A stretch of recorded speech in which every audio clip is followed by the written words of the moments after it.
ನಮ್ಮನ್ನು ದೇವರು ಎದುರು ನೋಡ್ತಾನೆ ಅಂದರೆ, ಇವತ್ತು ಯೇಸು ಸ್ವಾಮಿ ನಂಬಿ ಬರುವಂಥವರೆಲ್ಲರೂ ದೇವರು ನನಗೆ ಒಳ್ಳೇದು ಮಾಡಬೇಕು ಅಂತ ಆಸೆ ಪಡ್ತಾರೆ. ಹೌದಾ?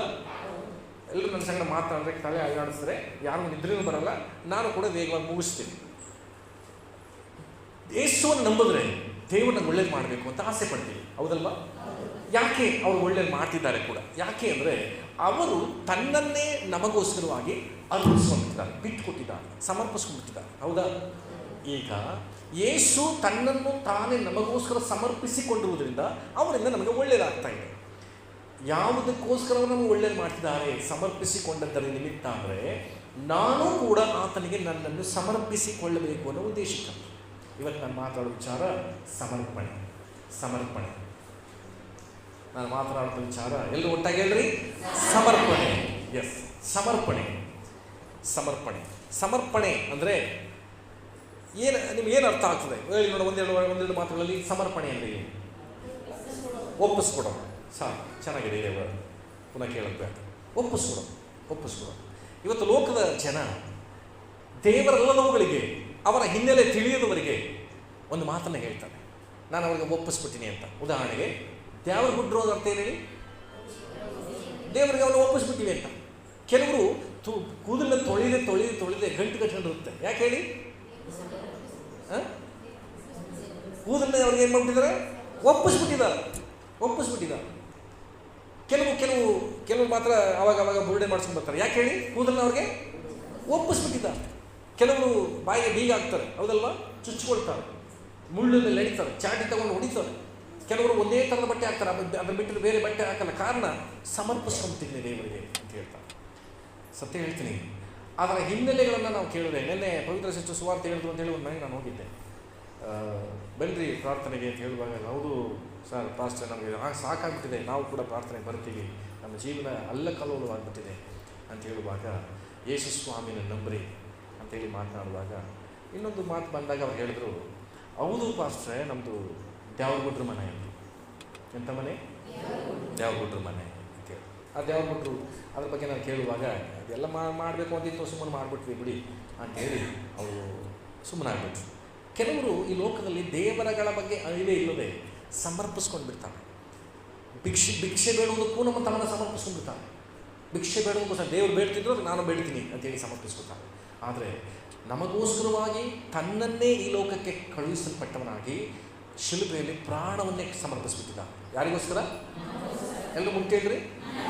ನನಗೋಸ್ಕರ ತಮ್ಮನ್ನು ಸಮರ್ಪಿಸ್ಕೊಂಡಿದ್ದಾರೆ. ನಮಗೋಸ್ಕರ ತನ್ನನ್ನೇ ಸಮರ್ಪಿಸ್ಕೊಂಡಂಥ ದೇವರಿಗೆ ಇವತ್ತಿನವರೆಗೆ ನೀವು ನಿಮ್ಮನ್ನು ಅದನ್ನು ಸಮರ್ಪಿಸಿದ್ದೀರಾ? ನಂಬಿದ್ದೀರಿ ಯೇಸುವನ್ನು, ನೀವು ನಂಬಿದ್ದೀರಿ. ಸಮರ್ಪಿಸ್ಕೊಳ್ಳೋದು ಅಂದರೆ ಅದಕ್ಕೆ ಮಾತ್ರವೇ ಸೀಮಿತವಾಗಿರುತ್ತೆ. ಈ ಪೆನ್ನು ಯಾವುದಕ್ಕೋಸ್ಕರ ಇದೆ? ಇಲ್ಲ ಅಲ್ವಾ? ಬರೆಯೋಕ್ಕೋಸ್ಕರನ ಇರೋದು? ಇದು ಒಡೆಯೋಕ್ಕೋಸ್ಕರ. ಏನಕ್ಕೋಸ್ಕರ ಇರೋದು? ಬರೆಯೋಕ್ಕೋಸ್ಕರನೇ ಇರೋದು ತಗೋತೀವಿ ನಾವು. ಅದು ಸಮರ್ಪಣೆ. ಅದು ಈ ಫ್ಯಾನ್ನ ಗಾಳಿ ಬೀಸಲಿಕ್ಕೋಸ್ಕರನೇ ಸಮರ್ಪಣೆ. ಅದು ಅಲ್ಲೂ ಫ್ಯಾನ್ ತಿರುಗುತ್ತೆ, ಮಿಕ್ಸಿ ಒಳಗೂ ಫ್ಯಾನ್ ತಿರುಗುತ್ತೆ ಅಂತ ಇದಕ್ಕೆ ಕಾಯಿ ಹಾಕೋದ ರುಬ್ಬಿದ,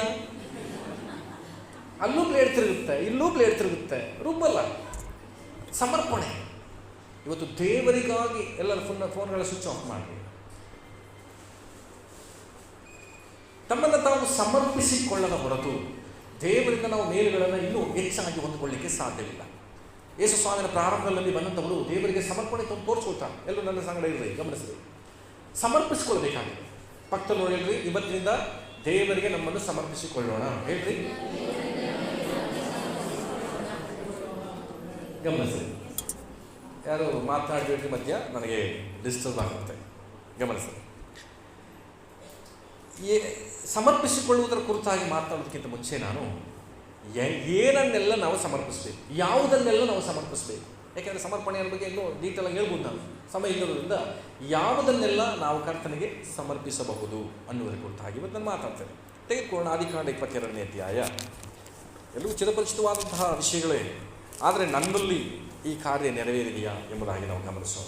ಆದಿಕಾಂಡ 22ನೇ ಅಧ್ಯಾಯ, ಅದರ 2ನೇ ವಚನ. ಆದಿಕಾಂಡ 22 ಅದರ 2ನೇ ವಚನ. ಒಬ್ಬನೇ ಮಗನಾದ ಇಸಾಕನನ್ನು ತೆಗೆದುಕೊಂಡು ಮೋರಿಯ ದೇಶಕ್ಕೆ ಹೋಗಿ ಅಲ್ಲಿ ಅವನನ್ನು ನಾನು ಹೇಳುವ ಸಾಕು. ಅಬ್ರಹಾಮನನ್ನು ದೇವರು ಕರೆದಿರ್ತಿದ್ದಾರೆ. ಇವನಿಗೆ 100ನೇ ವಯಸ್ಸಿನಲ್ಲಿ ಒಬ್ಬ ಮಗನಾಗ್ತಾನೆ. 100ನೇ ವಯಸ್ಸಿನಲ್ಲಿ ಒಬ್ಬ ಮಗು ಹುಟ್ಟುತ್ತಾನೆ. ಈ 100ನೇ ವಯಸ್ಸಿನಲ್ಲಿ ಮಗು ಹುಟ್ಟಿರುವಾಗ ಆ ಮಗನಿಗೆ ಒಂದು 100 ವಯಸ್ಸು ಆಯ್ತಲ್ಲ ಅಂತೇಳಿ ಅದೊಂದು ದೊಡ್ಡ ಸೌಭಾಗ್ಯ ಅವರಿಗೆ, ಹೌದಾ? ತಡವಾಗಿ ಮಕ್ಕಳಾಗ್ಬಿಟ್ರೆ ಆ ಮಕ್ಕಳನ್ನ ಎಷ್ಟು ಜೋಪಾನ ಮಾಡ್ತಾರೆ ಅಲ್ವಾ, ಹೌದಲ್ವಾ? ತುಂಬ ಪ್ರೀತಿ. ತಡವಾಗಿ ಹುಟ್ಟಿದ್ದಾನೆ, ಎಲ್ಲಿ ತೊಂದರೆ ಆಗಿಬಿಡುತ್ತೋ ಅಂತೇಳಿ ಬಹಳ ಕೇರ್ ಮಾಡ್ತಾರೆ, ಬಹಳ ಪ್ರೀತಿಸ್ತಾರೆ, ಅಕ್ಕರೆ ವಹಿಸ್ತಾರೆ. ತಡವಾಗಿದೆ. ಒಂದು ವೇಳೆ ಈ ವ್ಯಕ್ತಿನ ಕಳ್ಕೊಂಡ್ಬಿಟ್ರೆ, ಈ ಮಗನ ಕಳ್ಕೊಂಡ್ರೆ ಮತ್ತೆ ಮಕ್ಕಳಾಗೋದು ಸಾಧ್ಯವೇ ಇಲ್ಲ ಅನ್ನುವಂತಹ ತೀರ್ಮಾನದಲ್ಲಿ ತಡವಾಗಿ ಹುಟ್ಟಿದಂಥ ಮಕ್ಕಳನ್ನು ಅವರು ತುಂಬ ಪ್ರೀತಿಸ್ತಾರೆ. ಈಗ ಅಬ್ರಹಾಮನಿಗೆ 100ನೇ ವಯಸ್ಸಲ್ಲಿ ಒಬ್ಬ ಮಗ ಹುಟ್ಟಿದ್ದಾನೆ. ಆತನ ಹೆಸರು ಇಸಾಕನು. ದೇವರೀಗ ಅವನನ್ನು ನಂಬಿಕೆ ಇದೆ ನನ್ನ ಮೇಲೇನಾಗಿದ್ದರೆ ಅಂಥೇಳಿ ಒಂದು ಸಣ್ಣ ಪರೀಕ್ಷೆಯನ್ನು ಇಡ್ತಾನೆ. ಇವತ್ತು ನೀವೆಲ್ಲರೂ ಮತ್ತೆ ಹೇಳ್ತೀನಿ, ನೀವೆಲ್ಲರೂ ಯೇಸು ಸ್ವಾಮಿ ನಂಬಿದ್ದೀರಿ ಅಲ್ವಾ? ನೀವೆಲ್ಲರೂ ಯೇಸು ಸ್ವಾಮಿ ನಂಬಿದ್ದೀರಿ, ಆದ್ದರಿಂದ ಇಲ್ಲಿದ್ದೀರಿ. ಯೇಸು ಸ್ವಾಮಿ ನಂಬಿರುವಂಥ ನಿಮ್ಮ ನಂಬಿಕೆಯನ್ನು ದೇವರು ಪರೀಕ್ಷಿಸ್ತಾನೆ. ಅಬ್ರಹಾಮನು ಬೈಬಲ್ ಹೇಳ್ತದೆ ಇಸಾಕನನ್ನು ಬಹಳವಾಗಿ ಪ್ರೀತಿಸಿದ್ದನು ಅಂತೇಳಿ. ಇಲ್ಲಿ ವಚನ ಹೇಳೋದನ್ನ ಗಮನಿಸ್ರಿ. 2ನೇ ವಚನ ನಾನು ಓದ್ತೀನಿ. ಆಗಲಾತನು ನಿನಗೆ ಪ್ರಿಯನಾಗಿರುವ ಒಬ್ಬನೇ ಮಗನಾದ ಇಸಾಕನನ್ನು ತೆಗೆದುಕೊಂಡು. ಯಾವ ಮಗನನ್ನು? ಪ್ರಿಯನಾಗಿರುವ. ಹೇಳುವಾಗಲೇ ಒಂದು ಆ ಕರುಳನ್ನ ಟಚ್ ಮಾಡೋದು ಅಂತಾರೆ ನೋಡಿ, ಹೆಂಗರನ್ನ ಟಚ್ ಮಾಡೋದು ಅಂತಾರಲ್ಲ, ಟಚ್ ಮಾಡಿಬಿಟ್ರಿ ಅಂತಾರೆ ಕೆಲವು. ಯಾರ್ಯಾರಿಗೆ ಅದೇ ತಿಂಗಳು ಟಚ್ ಮಾಡ್ತಾರೆ, ಅದಲ್ಲ. ಇವತ್ತು ಯೇಸು ಸ್ವಾಮಿ ಹೇಳ್ತಿದ್ದಾರೆ ಇಲ್ಲಿ, ನಿನ್ನ ಪ್ರಿಯನಾಗಿರುವ ಅಬ್ರಹಾಮನಿಗೆ ಅವನು ಬಹಳ ಪ್ರಿಯವಾದವನು. ನಿನ್ನ ಮಗನ ತಗೊಂಡು ಬಲಿ ಕೊಡೋ ಕೇಳಲಿಲ್ಲ ದೇವರು. ನಿನಗೆ ಪ್ರಿಯನಾಗಿರುವ ಅವನು ಮೆಲುಕು ಹಾಕಬೇಕು, ನೆನಪಿಸ್ಕೋಬೇಕು, ಹೌದಲ್ವಾ? ನಾನು ತುಂಬ ಪ್ರೀತಿಸ್ತಾ ಇದ್ದೆ ಅಲ್ವ ಈ ಮಗನನ್ನು, ಹೇಗೆ ಇವನ್ನ ಕಳ್ಕೊಳ್ಳಿ. ನಿನಗೆ ಪ್ರಿಯನಾಗಿರುವ ಒಬ್ಬನೇ ಮಗನನ್ನು ಮೋರಿಯಾ ದೇಶದ ಒಂದು ಬೆಟ್ಟಕ್ಕೆ ತೆಗೆದುಕೊಂಡು ಹೋಗಿ ನನಗೋಸ್ಕರ ಬಲಿ ಕೊಡುವಂಥ ದೇವರು ಕೇಳ್ತಿದ್ದಾರೆ. ಯಾರನ್ನ ಕೇಳ್ತಾರೋ ಗೊತ್ತಾ? ನಂಬಿರುವವನನ್ನು. ಎಲ್ಲರೂ ಹೇಳ್ರಿ, ಇವತ್ತು ನಾನು ನೀವು ಯೇಸುವನ್ನು ನಂಬಿ ಕುಳಿತಿದ್ದೀರಿ. ದೇವರಿಂದ ಏನೋ ಒಂದು ಅದ್ಭುತವನ್ನು ಒಳ್ಳೆಯದನ್ನು ಎದುರು ನೋಡಿ ಬರ್ತಿದ್ದೀರಿ. ಯೇಸುವನ್ನು ಸ್ವಿಚ್ ಆಫ್ ಮಾಡೋ ಮಾತು ಗೊತ್ತಿಲ್ಲ ಅಂದರೆ ಗಮನಿಸ್ರಿ. ಕವೆ ಕೇಳಿ, ಇನ್ನೊಂದು 2 ಸತಿ ಹೇಳಬೇಕು. ಪುನಃ ನಾ ಹೇಳಬೇಕಾ? ಅಲ್ಲೆಲ್ಲೂಯಾ. ನನ್ನ ಗಮನಿಸ್ರಿ. ಎಲ್ಲರ ಜೊತೆ ಇದ್ದೀರಾ? ಏನು ಹೇಳ್ತಾ ಇದ್ದೆ ನಾನು? ಸ್ವಿಚ್ ಆಫ್ ಮಾಡುವಂತಿದ್ದೆ. ನಿನಗೆ ಪ್ರಿಯನಾಗಿರುವ ಮಗನನ್ನು ನಾನು ಕೊಡುವಂಥ ದೇವರು ಕೇಳೋದು, ನಂಬಿರುವವನನ್ನು. ಇವತ್ತು ನಿಮ್ಮನ್ನು ದೇವರಾತ್ಮ ಕೇಳ್ತಾರೆ, ಗಮನ ಇಟ್ಟು ಕೇಳಿಸ್ಕೊಳ್ರಿ. ಒಂದು ನಿಮಿಷ ಟೈಮ್ ತಗೊಳ್ಳಿ. ನಿನಗೆ ಈ ಲೋಕದಲ್ಲಿ ಬಹಳ ಪ್ರಿಯವಾದ್ದು ಯಾವುದು? ಕಣ್ಮುಚ್ಚಿ, ಎಲ್ಲರೂ ಕಣ್ಮುಚ್ಚಿ, ಇಮಿಡಿಯೇಟ್ ಕಣ್ಮುಚ್ಚಿ. ನಿನಗೆ ತುಂಬ ಪ್ರಿಯವಾದ್ದು ಯಾವುದು? ಫಸ್ಟ್ ಒಂದು ಪ್ಲೇಸಲ್ಲಿ ಹೋದ ಯಾವುದು?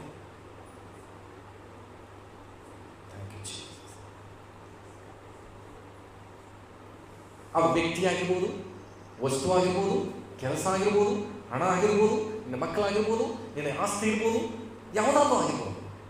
ಕಣ್ಗಡೆ ಬಿಟ್ಟು ನಿನಗೆ ಅಷ್ಟೊಂದು ಪ್ರಿಯವಾಗಿರುವಂಥ ಅದನ್ನು ಇವತ್ತು ದೇವರು ಕೇಳ್ತಿದ್ದಾರೆ. ನೀನು ನನ್ನನ್ನು ನಂಬಿದ್ದೀಯ ಅನ್ನೋಗಿದ್ದರೆ ಅದು ನನಗೋಸ್ಕರ ಕೊಟ್ಬಿಡ್ತೀಯ ಅಂತ ಕೇಳ್ತಾರೆ. ನನಗೋಸ್ಕರ ಕೊಟ್ಬಿಡ್ತೀಯ. ಸಮರ್ಪಣೆ ಮೀನ್ಸ್ ತುಂಬ ಜನ ಹೇಳ್ತಾರೆ, ಒಬ್ಬ ಮಗನ ಕೊಡು ಸ್ವಾಮಿ, ನಾನು ನಿನಗೆ ಕೊಟ್ಬಿಡ್ತೀನಿ ಅಂತ ಹೇಳಿ ಕೊಟ್ಬಿಡುವಂಥವ್ರು ಇದ್ದಾರೆ ಲೋಕದಲ್ಲಿ ಕೂಡ. ಲೋಕದಲ್ಲಿ ಸತ್ಯವೇದದಲ್ಲಿ ಒಬ್ಬ ಮಗುನ ಕೇಳ್ತಾರೆ, ನಿಂಗೆ ಕೊಟ್ಬಿಡ್ತೀನಿ ಸ್ವಾಮಿ ಅಂತ. ಯಾರಾಕೆ? 12. ದೇವ್ರು ಕೊಟ್ರ? ಅದೇ ಥರ ಇವಳು ಕೊಟ್ಲ. ಪಕ್ಕದಲ್ಲಿ ಹೆಂಗಸರು ಮಾತ್ರ ಹೇಳಿ, ಪಕ್ಕದಲ್ಲಿರೋ ಹೆಂಗಸರಿಗೆ ಮಾತ್ರ ಹೇಳಿ, ಆ ತಾಯಿಗೂ ನೀನು ತಾಯಿಗೂ ನೀವು ಹೆಂಗೆ ಅಂತ ಹೇಳಿ. ಅಣ್ಣಳಿಗೆ ಗಂಡ ಇದ್ದ ಪುರುಷರು ಮಾತ್ರ ಹೇಳಿ, ಅವ್ರ ಹೆಸರೇನು? ಪುರುಷರು ಮಾತ್ರ ಹೇಳಿ. ಎಲ್ಕಾರನು ಪಕ್ಕದಲ್ಲಿ ಹೇಳಿದ್ರಿ, ಅವನು ಬಿಟ್ಕೊಟ್ಟಾನೆ. ನಿಮ್ಮ ಪರಿಸ್ಥಿತಿ ಹೆಂಗೆ ಅಂತ ಹೇಳಿ. ನಿಮಗೆ ಪ್ರಿಯವಾಗಿರುವುದನ್ನು ನೀವು ಕೊಟ್ಟರೆ, ಕೆಲವರು ಏನಂತಾರೆ ಗೊತ್ತಾ? ಕೆಲವರು ನಮ್ಮ ಸಭೆಯಲ್ಲಿ ಬ್ರದರ್ ಇದ್ದಾರೆ, ಏನಾದರೂ ಒಂದು ಒಳ್ಳೆ ವಿಚಾರ ಬಗ್ಗೆ ಹೇಳಿದ್ರೆ ಅವ್ರಿಗೆ ಪಕ್ಕದಲ್ಲಿ ಹೆಂಡತಿ ನಿಲ್ಲಿಸಿರ್ತಾರೆ. ಇವಳು 7 ಪಾಸ್ರೆ, ನಿಮಗೆ ಹೇಳ್ತಿದ್ದೀನಿ ನಾನು. ನೀವೇನು ಮಾಡಬೇಕು? ನಿಮ್ಮ ಹೆಂಡತಿಗೆ ಹೇಳ್ಬೇಕು. ತಲೆ ಯಾರು ಕುಟುಂಬಕ್ಕೆ? ನೋಡಿ, ಇವ್ರು ಡೌಟ್ ಕೂತಾರೆ. ತಲೆ ಯಾರು ಕುಟುಂಬಕ್ಕೆ? ಪುರುಷರು ನಾವಾ? ನನ್ನ ಮನೆಗೆ ನಾನೇ ತಲೆ, ನನ್ನ ಹೆಂಡತಿಗೆ ನಾನೇ ತಲೆ ಕೆಲಸ ಮಾಡಬೇಕೇ ಹೊರತು ಈ ಬಲಗೈ ಮೆದುಳಿನ ಕೆಲಸ ಮಾಡಬಾರ್ದು. ಬಾಡಿ ಯಾವುದು ಕೂಡ ತಲೆ ಕೆಲಸ ಮಾಡಬಾರ್ದು. ತಲೆ ಕೆಲಸ ಮಾಡಬೇಕು. ಹಲ್ಲೆಲೂಯಾ. ಗಂಡ ಹೇಳ್ದಂಗೆ ಆ ಹೆಂಡತಿ ಅಧೀನರಾಗಿರಬೇಕು. ಗಂಡ ಅಧೀನರಾಗಿದ್ದರೆ ಇವತ್ತಿನಿಂದ ಬದಲಾಗ್ರಿ. ಪ್ರೀತಿಸ್ರಿ, ಅಧೀನರಾಗಿರ್ಬೇಡಿ. ಗಂಡ ಪ್ರೀತಿಸ್ರಿ ಹೆಂಡತಿನ. ಆಟದ ಗೊಂಬೆ ಅಂತಾರಲ್ಲ, ಕೆಲವರು ಹೇಳ್ಕೊಡ್ತಾರೆ, ಗಂಡನ ಕೈ ಗೊಂಬೆ ಮಾಡ್ಕ ಈಗಲೇ ಬುಟ್ಬಿಟ್ಟೆ ಬುಟ್ಗಿಟ್ಬಿಟ್ಟೆ, ಈಗಲೇ ಕೈ ಗೊಂಬೆ ಮಾಡ್ಕೊಂಡ್ರೆ ಆಡಿಸ್ದಂಗೆ ಆಡ್ತಾನೆ. ನೋ ನೋ ನೋ, ಇಲ್ಲ, ಗಂಡಸು ತಲೆಯಾಗಿರಬೇಕು. ನಾನು ಹೇಳೋದಕ್ಕಿಂತ ನೀವು ಹೆಂಡತಿಯನ್ನು ನಿಮ್ಮ ಕಂಟ್ರೋಲ್ ಇಡಬೇಕು. ಇವತ್ತು ಬೈಕತ್ತಿರ್ಬೋದು, ನನ್ನ ಕಂಟ್ರೋಲ್ ಇಟ್ಕೊಳಕ್ಕೆ ಹೋಗ್ಬಿಡ್ತಾರಲ್ಲ ನಮ್ಮ ಅಷ್ಟು.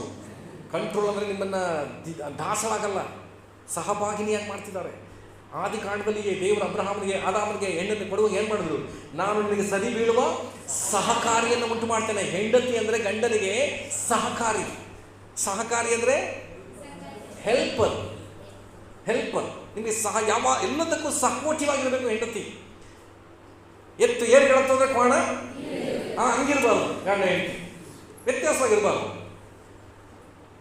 ಹೇಗಾದ್ರೂ ನನ್ನ ಹೆಂಡತಿಯನ್ನು ವಾಕ್ಯಕ್ಕೆ ತಕ್ಕಂತೆ ನಾನು ರೂಪಿಸ್ಕೊಳ್ಳಿಕ್ಕೆ ನೀವು ಕೇಳ್ಬಿಟ್ಟು ವಾಕ್ಯವನ್ನು ಹಿಂಬಾಲಿಸಿದ್ರೆ, ವಾಕ್ಯವನ್ನು ಓದೋದು, ಪ್ರೀತಿಸಿದ್ರೆ, ಪ್ರಾರ್ಥನೆ ಮಾಡಿದ್ರೆ, ಪಾಸ್ಟ್ ಬರಲ್ಲ, ನೀನು ನನಗೆ ಅಧೀನಳಾಗು ಅಂದ್ರೆ ಅವಳು ಅಧೀನಳಾಗಲ್ಲ. ಹಲ್ಲೆಲೂಯಾ. ಇವತ್ತು ತಲೆ ತೊಳೆಯೋದು ಯಾವುದು? ಬಾಚೋದು ಯಾವುದು? ಕೈ. ಹೌದಾ? ಕೈ ಯಾವುದು ಗೊತ್ತಾ? ಹೆಂಡತಿ. ತಲೆ ಶುದ್ಧವಾಗಿರೋದಕ್ಕೂ ಕೂಡ ಹೆಂಡತಿ ಬಹಳ ಪ್ರಾಮುಖ್ಯ. ಅದಕ್ಕೆ ಹೇಳೋದು, ಒಂದಕ್ಕೊಂದು ಬಿಟ್ಕೊಡೋಕ್ಕಾಗದಿರುವಂಥದ್ದೇ ಗಂಡ ಹೆಂಡತಿಯ ಸಂಬಂಧ. ಈಗ ನಾನು ನಿಮ್ಮಿಬ್ಬರನ್ನು ಹೇಳ್ತೀನಿ, ವಿಷಯಕ್ಕೆ ಬರ್ತೀನಿ. ನೀವಿಬ್ಬರು ತ್ಯಾಗ ಮಾಡಿ ಕುಟುಂಬವಾಗಿದ್ದರೆ, ವೈಯಕ್ತಿಕವಾಗಿದ್ದರೆ, ಇವತ್ತು ನೀವು ಒಂದು ಕ್ಷಣ ನಿನ್ನ ಕಣ್ಣುಗಳನ್ನು ಮುಚ್ಚಿ ನಿನಗೆ ಅತಿ ಪ್ರಿಯವಾದ್ದನ್ನು ಯೋಚನೆ ಮಾಡ್ತೀಯಲ್ಲ, ನೀನು ಕರ್ತನಿಗಂತ ಬಿಟ್ಟುಕೊಳ್ತೀಯ. ದೇವರೇ ಬಂದು ನನಗೋಸ್ಕರ ಇಷ್ಟ. ಕೆಲವು ವ್ಯಕ್ತಿಯನ್ನು ಆತ್ಕೊಂಡ್ಬಿಟ್ಟಿರ್ತಾರೆ, ಪ್ರೀತಿಸಿರ್ತಾರೆ, ಲವ್ ಮಾಡಿರ್ತಾರೆ. ದೇವರಿಗೋಸ್ಕರ ಅಂತ ಬಿಟ್ಟುಬಿಡು ಅಂತ ಹೇಳೋದಾದ್ರೆ ನೀನು ಬಿಡು, ರೆಡಿ. ನಿನ್ನ ಮಕ್ಕಳನ್ನು ಅತಿಯಾಗಿ ಪ್ರೀತಿಸ್ತೀನಿ. ಮಕ್ಕಳಾದಾಗಿಂದ ನಾನು ಚರ್ಚ್ಗೆ ಹೋಗೋಕ್ಕಾಗ್ತಿಲ್ಲ, ಮಕ್ಕಳಾದಾಗಿಂದ ನಾನು ಪ್ರೇಯರ್ ಮಾಡೋಕ್ಕಾಗ್ತಿಲ್ಲ. ಮಕ್ಕಳನ್ನ ತ್ಯಾಗ ಮಾಡು ಕರ್ತನಿಗೆ. ಗಂಡನನ್ನು ತ್ಯಾಗ ಮಾಡು, ಹೆಂಡತಿಯನ್ನು ತ್ಯಾಗ ಮಾಡು, ನಿನ್ನ ಕೆಲಸವನ್ನು ತ್ಯಾಗ ಮಾಡು. ಇವತ್ತು ಕೆಲವು ವ್ಯಕ್ತಿಗಳನ್ನು ನಾನು ಸಭೆಯಲ್ಲಿ ಹೇಳಿದ್ದೀನಿ, ಭಾನುವಾರ ರಜೆ ಇರುವ ಕೆಲಸ ಬಿಟ್ಬಿಡು ಅಂತ ಹೇಳ್ತೀನಿ. ನಾನು ಕಂಠಾಘೋಷ ಹೇಳ್ತೀನಿ, ನನ್ನ ದೇವರು ಸರ್ವಶಕ್ತರು, ನಿನಗೆ ಉತ್ತಮವಾದ ಕೆಲಸ ಕೊಡಲಿಕ್ಕೆ ಅವರು ಶಕ್ತರು. ನಿನ್ನ ನಂಬಿಕೆಯನ್ನು ನೋಡ್ತಾರೆ, ಬಿಟ್ಟು ಬಿಡುವಂಥವರು. ಅಬ್ರಹಾಮ ನನಗೆ ಹೇಳ್ತಿದ್ದಾರೆ, ನಿನಗೆ ಪ್ರಿಯನಾಗಿರುವ ಒಬ್ಬನೇ ಮಗನನ್ನು ನನಗೋಸ್ಕರ ಬಲಿ ಕೊಟ್ಬಿಡು ಅಂತ ಕೇಳಿ. ಅದೇ ಥರ ಹೋಗ್ತಾನೆ. ನಿಮಗೆಲ್ಲ ಈ ಘಟನೆ ಗೊತ್ತು. ಹೊಸ ಮೇಲೆ ಮುಗಿಸ್ತೀನಿ, ಗಮನಿಸ್ರಿ. ಹೋಗ್ತಾನೆ, ಮಗನನ್ನು ಬಲಿ ಕೊಡೋದಕ್ಕೋಸ್ಕರ ಕಟ್ಟಿಗೆ ಮೇಲೆ ಇರ್ತಾನೆ. ಅವನನ್ನು ಕೊಲ್ಲುವಂಥ ಸಂದರ್ಭದಲ್ಲಿ ದೇವರು ಹೇಳ್ತಿದ್ದಾರೆ, ನಿಲ್ಸು ಅಬ್ರಹಾಮನೇ, ನಿಲ್ಸು. ನಿನ್ನ ಒಬ್ಬನೇ ಮಗನನ್ನು ಅವನು ನನಗೋಸ್ಕರ ಕೊಡೋದಕ್ಕೆ ನೀನು ಹಿಂತೆಗೆದು ಇರೋದ್ರಿಂದ ನಾನು ನಿನ್ನ ಮಗನನ್ನು ಉಳಿಸುತ್ತೇನೆ, ನಿನ್ನ ಆಶೀರ್ವಾದ ನಿಧಿಯನ್ನಾಗಿ ಮಾಡ್ತೇನೆ ಅಂತ ಏನು ಹೇಳಿದ್ನೋ ಅದೇ ಥರ ನಾನು ನಿನ್ನ ಆಶೀರ್ವದಿಸ್ತೇನೆ ಅಂತ ಹೇಳಿ ಎಲ್ಲ ನಂಬಿಕೆಯುಳ್ಳಂಥ ವ್ಯಕ್ತಿಗಳಿಗೆ ಆತನ ಮೂಲ ಪಿತನಾಗಿ, ಮೂಲೆಯ ತಂದೆಯಾಗಿ ಆತನ ನೇಮಿಸಲ್ಪಟ್ಟುಬಿಟ್ಟ. ಆಮೇಲೆ ಹಾಗಿದ್ರೆ ಇವತ್ತು ಸಭೆಯಲ್ಲಿ ನಿಮ್ಮ ಕುರಿತಾಗಿ ಒಂದು ಶ್ರೇಷ್ಠವಾದ ಸ್ಥಾನದಲ್ಲಿ ದೇವರು ಮಾತನಾಡಬೇಕು, ಇಡಬೇಕು ಅನ್ನೋದಾಗಿದ್ದರೆ ನೀವು ಆಸೆ ಪಡ್ರಿ, ಇವತ್ತು ಅರಕೆ ಮಾಡಿರಿ, ನನಗೆ ಪ್ರಿಯವಾಗಿರುವುದನ್ನು ನಾನು ಬಿಟ್ಟುಬಿಡ್ತೇನೆ ಸ್ವಾಮಿ. ಎಲ್ಲರೂ ಹೇಳಿ, ನನಗೆ ಪ್ರಿಯವಾದನ್ನು ನಾನು ಬಿಟ್ಟುಬಿಡ್ತೇನೆ. ಕೆಲವು ಸ್ವಭಾವಗಳು, ಕೆಲವು ಇಷ್ಟಗಳು, ಕೆಲವು ಇಚ್ಛೆಗಳು ನಾವು ಬಿಡೋಕ್ಕಾಗಲ್ಲ. ಪ್ರಿಯ ಸಭೆ, ದಯಮಾಡಿ ಇವತ್ತು ಅರಕೆ ಮಾಡಿರಿ. ಯೇಸುವನ್ನು ನಂಬಿದ್ದೀಯ ಅಂದರೆ ಮೊದಲನೆಯ ಸಮರ್ಪಣೆ ನನಗೆ ಬಹಳ ಪ್ರಿಯವಾದದನ್ನು ಅದನ್ನು ಬಿಟ್ಟುಕೊಳ್ಬೇಕು. ಕೆಲವರಿಗೆ ತುಂಬ ನಿದ್ದೆ ಅಂದರೆ ತುಂಬ ಇಷ್ಟ. ನಿದ್ರೆ ಅಂದರೆ ತುಂಬ ಇಷ್ಟ, ಎದ್ದು ಪ್ರೇಯರ್ ಮಾಡೋಕ್ಕಾಗಲ್ಲ. ಕೆಲವು ಯಾಕೆ ಗೊತ್ತಾ, ಸಭೆಗೆ ಲೇಟಾಗಿ ಬರ್ತಾರೆ, ಲೇಟಾಗಿದ್ದಿರ್ತಾರೆ. ಇದೆಲ್ಲವನ್ನು ಪ್ರಿಯವಾದನ್ನು ಬಿಟ್ಕೊಡ್ರಿ, ಕರ್ತನಿದ್ದಾನೆ, ಬಿಟ್ಬಿಡ್ರಿ ಅದನ್ನು. ದೇವರೇ, ನಾನು ನಿದ್ದೆ ನೀವು ಸಮರ್ಪಿಸ್ಕೊಳ್ತೀನಿ. ನಿಜವಾಗ ನಾನು ಹೇಳಬೇಕು ಅಂದರೆ 3 to 4 hours ನಾನು ನಿದ್ರೆ ಮಾಡ್ತೀನಿ. 3 ರಿಂದ 4 ಗಂಟೆ ಟೈಮ್ ನಾನು ನಿದ್ರೆ ಮಾಡ್ತೀನಿ. ಅದಕ್ಕೆ ಸಮಯ ಹೆಚ್ಚು ನಿದ್ದೆ ಬರಲ್ಲ. ನಾನು ಪ್ರಾರ್ಥನೆಯಲ್ಲಿ ಕಲಿತೀನಿ ಮಧ್ಯರಾತ್ರಿಗಳಲ್ಲಿ. ಮತ್ತು ಎಷ್ಟು ಜನ ಈ ಪ್ರಾರ್ಥನೆಗಾಗಿ ತವಕಿಸ್ತಾ ಇದ್ದೀನಿ. ದೇವರೇ, ನನಗೆ ಇಷ್ಟವಾಗಿದ್ದನ್ನು ನಾನು ಬಿಟ್ಟುಬಿಡ್ತೇನೆ, ನೀನು ನನಗೆ ಬೇಕು. ಆಮೇಲೆ ಹಾಗಿದ್ರೆ ಮೊದಲನೇ ಅಂಶ ಏನನ್ನು ಸಮರ್ಪಿಸಬೇಕು? ನನಗೆ ಪ್ರಿಯವಾದ್ದನ್ನು, ನನಗೆ ತುಂಬ ಇಷ್ಟವಾದ್ದನ್ನು. ಆಮೇಲೆ ಎರಡನೇದಾಗಿ ಜ್ಞಾನೋಕ್ತಿಗಳು 16ನೇ ಅಧ್ಯಾಯ, ಜ್ಞಾನೋಕ್ತಿಗಳು 16ನೇ ಅಧ್ಯಾಯ ಅದರ 3ನೇ ವಚನ. ಜ್ಞಾನೋಕ್ತಿ 16 ಅದರ 3ನೇ ವಚನ.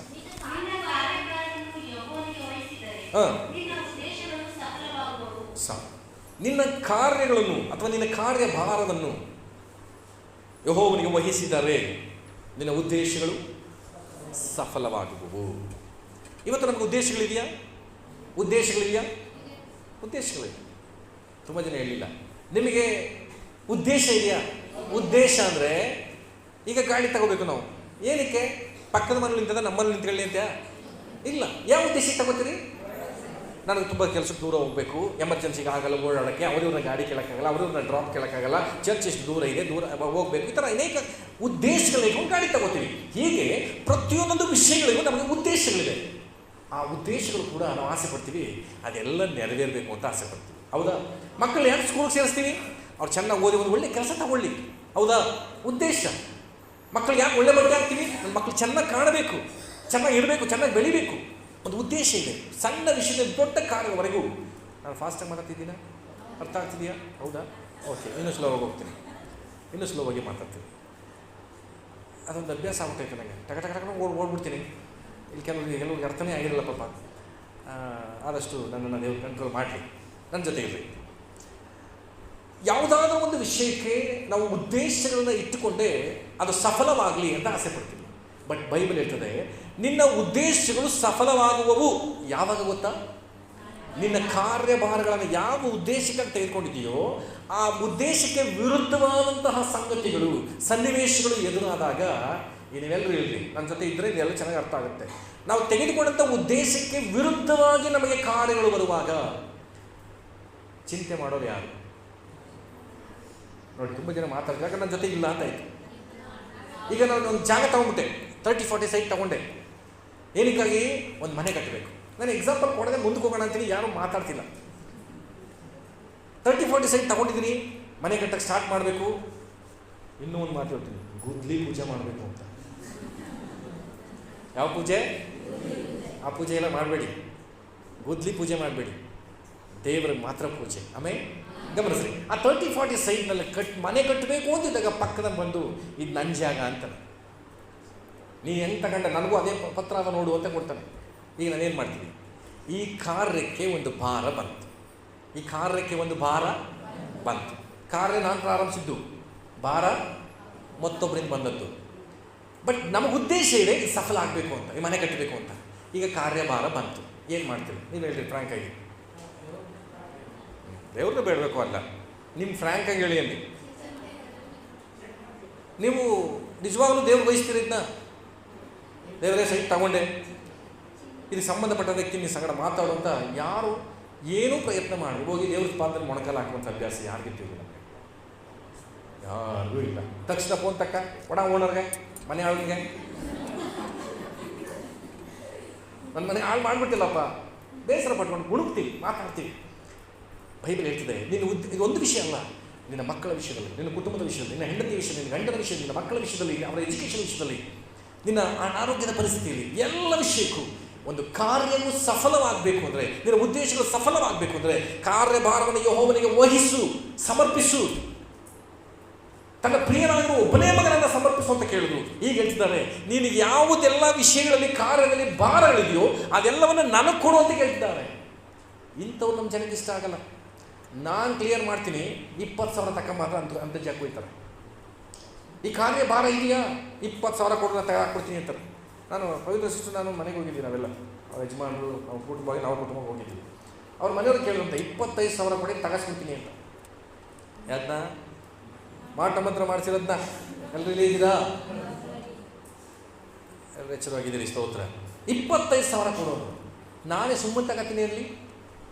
ನಾನು ನಂಬಿರೋ ಜನ ತಗೋಬೇಕು, 25,000 ಕೊಡಬೇಕು, ಖರ್ಚು ಮಾಡಿದೆ, ಮುಗಿದೋಯ್ತು ಕಪ್ಪ, ಥ್ಯಾಂಕ್ ಯು, ಈಗ ನಾನು ನೆಮ್ಮದಿಗಿರ್ತೀನಿ ಅಂತಾರೆ. ದೇವ್ರ ಸ್ತೋತ್ರ. ಕುಟುಂಬ ನಾನು ನಂಬಿತು, ಪ್ರಾರ್ಥನೆ ಮಾಡಿದೆ, ಅದು ಕ್ಲಿಯರ್ ಆಯಿತು. ಆಮೇಲೆ ಹಲ್ಲೆಲೂಯಾ. ಈ ಕಾರ್ಯಭಾರವನ್ನು ಕರ್ತನಿಗೆ ನಾವು ವಹಿಸದೆ ಸುಲಭವಾಗಿ ಕೇಳುವಂಥ ಕರ್ತನ ಬಳಿ ಬರದೆ ಯಾವುದ್ಯಾವುದೋ ವ್ಯರ್ಥವಾಗಿ ಎದುರು ನೋಡುವಂಥ ವ್ಯಕ್ತಿಗಳ ಬಳಿ ಹೋಗಿ ನಮ್ಮನ್ನು ನಾವು ಮೋಸಪಡಿಸ್ಕೊಳ್ತಾ ಇದ್ದೀವಿ. ಮನುಷ್ಯರನ್ನು ನಂಬಬೇಡ್ರಿ. ಈ ಮಾತು ತುಂಬ ಚೆನ್ನಾಗಿ ಅರ್ಥ ಮಾಡ್ಕೊಳ್ರಿ. ನಾವು ಅಂತೀವಿ ವಾಕ್ಯ ಓದಿದಾಗ, ಪ್ರೇಯರ್ ಮಾಡುವಾಗ, ಮನುಷ್ಯರನ್ನ ನಾನು ನಂಬಲ್ಲ ಸ್ವಾಮಿ ಅಂತ. ಹೌದಾ? ನಿಮ್ಮನ್ನು ಯಾರು ನಂಬದೇ ಇದ್ರೆ ಏನು ಮಾಡ್ತೀವಿ? ಬೇಜಾರು ಮಾಡ್ಕೋತೀವಲ್ವಾ? ಈ ಮನಸ್ಸು ಬರಬೇಕು. ಯಾರನ್ನೂ ಮನುಷ್ಯರನ್ನ ನಂಬಲ್ಲ ಅಂತ ಹೇಳಿದ್ದೀನಿ, ನನ್ನನ್ನು ಯಾರು ನಂಬಲಿಲ್ವಾ? ದೇವರೇ ಸ್ತೋತ್ರ, ನನ್ನ ಪ್ರಾರ್ಥನೆ ಉತ್ತರ ಸಿಕ್ತು ಅಂತ. ನನ್ನ ಪ್ರಾರ್ಥನೆ ಯಾವಾಗ ಉತ್ತರ ಸಿಕ್ಕಿತ್ತು ಗೊತ್ತಾ? ನಾನು ಯಾರನ್ನೂ ನಂಬದಿಲ್ಲ, ಯಥಾರ್ಥ ಭಾಳ ಎಂಜಾಯ್ಮೆಂಟ್ ಮಾಡಿಕೊಂಡು ಎಲ್ಲ ನನ್ನ ನಂಬ್ಕೊಂಡು ಹೋಯ್ತಿದ್ರೆ ನನ್ನ ಪ್ರಾರ್ಥನೆಗೆ ಉತ್ತರ ಸಿಕ್ಕಿತ್ತು ಅಂದ್ಕೋತೀವಿ ನಾವು. ಸರಿಯಾದ ಉತ್ತರ, ಯಾರು ನನ್ನ ನಂಬದೇ ಇದ್ದರೆ ನನ್ನ ಪ್ರಾರ್ಥನೆಗೆ ಉತ್ತರ ಸಿಕ್ತು ಅಂತ ಅರ್ಥ. ಆಮೇಲೆ ಹಲ್ಲೆಲೂಯಾ. ಯಾರಾದ್ರೂ ನನ್ನ ನಂಬಲಿಲ್ಲ ಅಂದರೆ ಬೇಜಾರಾಗುತ್ತೆ. ನೋಡು, ನನ್ನ ನಂಬಲಿಲ್ವಲ್ಲ ನೀನು, ನನ್ನ ಮೇಲೆ ನನ್ನೇ ಅಂದ್ಬಿಟ್ಟಲ್ಲ, ಎಂಥ ಮಾತಂದ್ಬಿಟ್ಟೆ.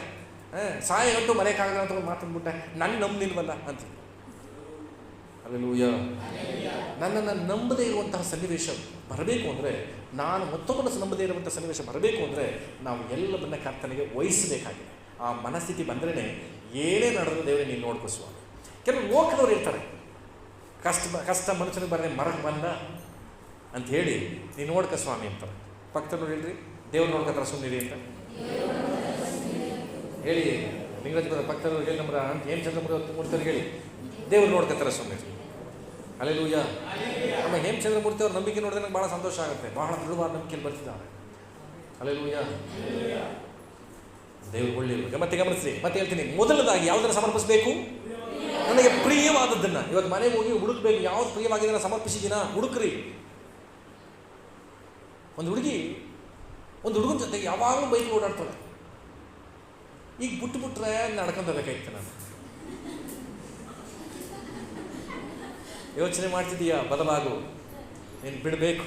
ಸರಿ ಇಲ್ಲ ಸಂಬಂಧ, ತಪ್ಪಾಗಿ ನಿನ್ನ ಬಗ್ಗೆ ಮಾತಾಡ್ತಿದ್ದಾರೆ, ಬಿಟ್ಬಿಡು. ಆಮೇಲೆ ದೇವರಾತ್ಮ ಮಾತನಾಡ್ತಿದ್ದಾರೆ, ಗಮನಿಸ್ರಿ. ನಾನು ಆಗಲೇ ಹೇಳಿದ್ಮೇಲೆ ದೇವರಾತ್ಮ ಹೆಚ್ಚಿಸ್ತು. ಯಾರು ಎಷ್ಟು ತುಂಬ ಜನ ಇದ್ದಾವೆ ಅಲ್ಲಿ ಜರುಗಿದ್ದಾರೆ. ಕೇಳಿಸ್ಕೊಂಡ್ರಲ್ವಾ? ಜರುಗಿರುವಂತಹ ಜಾಗ ಬಿಟ್ಟು ಹೋಗಿಲ್ಲ, ಜರುಗಿದ್ರೆ ಅಷ್ಟೇ. ನೋಡಿದ್ರೆ ಅಲ್ಲೇ ಕೂತಾರೆ ನನಗಲ್ಲ, ಜರುಗಿದ್ದೀರಿ. ಬದಲಾಗಿ. ಮೂರನೇ ವಿಷಯ, ಕೀರ್ತನೆಗಳು 31ನೇ ಅಧ್ಯಾಯ. ಕೀರ್ತನೆಗಳು 31ನೇ ಅಧ್ಯಾಯ ಅದರ 15ನೇ ವಚನ. ಕೀರ್ತನೆಗಳು 31ನೇ ಅಧ್ಯಾಯ ಅದರ 15ನೇ ವಚನ.